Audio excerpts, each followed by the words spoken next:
కార్యక్రమాలన్నీ చేస్తానంటుండగా తెలుగుదేశం పార్టీ దీనిపై ఏమంటుందో మరి తెలుగుదేశం పార్టీ నాయకులు తెలుసు చెప్పండి. బాబ్లీ పైన మీ స్పందన.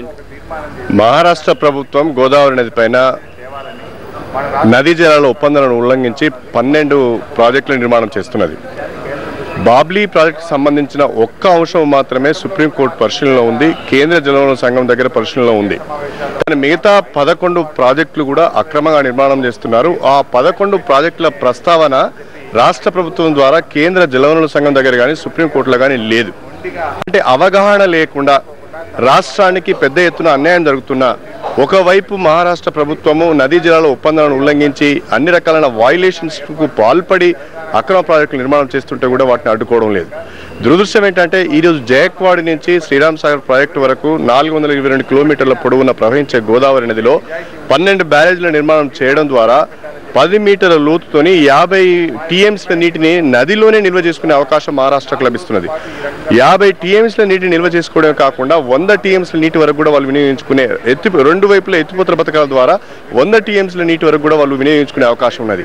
అదే జరిగితే జూన్ 2009 వరకు ఈ ప్రాజెక్టులన్నీ పూర్తి అయ్యి లిఫ్ట్ ఇరిగేషన్ స్కీమ్స్ అన్ని కూడా వచ్చి 100 టీఎంసీల నీటిని కనుక మహారాష్ట్ర ప్రభుత్వం వాడుకునే అవకాశం కనుక మనం కల్పిస్తే శ్రీరామ్ సాగర్ కు చుక్క నీరు వచ్చే అవకాశం లేదు. శ్రీరామ్ సాగర్ ఎండిపోయే ప్రమాదం ఉన్నది.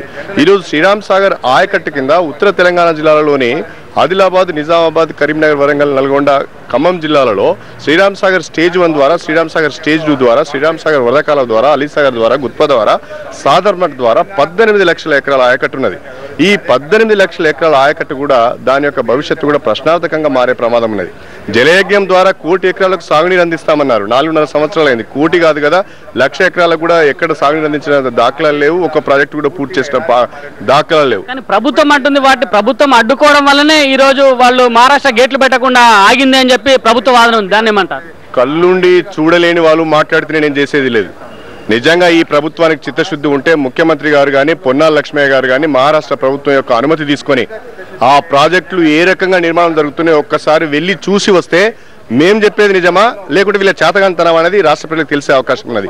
ఏ మాత్రం ఈ అక్రమ ప్రాజెక్టులు అడ్డుకోవాలని చిత్తశుద్ధి ఉంటే ముందుగా ముఖ్యమంత్రి గారు కనీసం హెలికాప్టర్ ద్వారా వెళ్ళి గోదావరి నది పైన అక్రమంగా నిర్మాణం చేస్తున్న ఈ ప్రాజెక్టులన్నీ చూసి వచ్చి మేము చెప్పింది వాస్తవం కాదంటే మేము క్షమాపణ చెప్పడానికి సిద్ధంగా ఉన్నాం.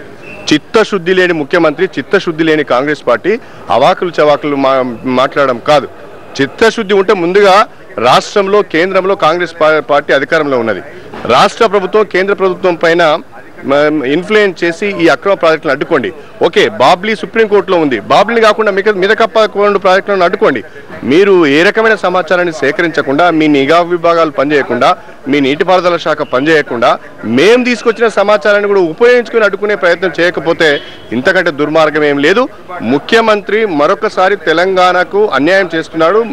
తెలంగాణ ద్రోహిగా చరిత్రలో రాజశేఖర రెడ్డి గారు మిగిలిపోవడం ఖాయం.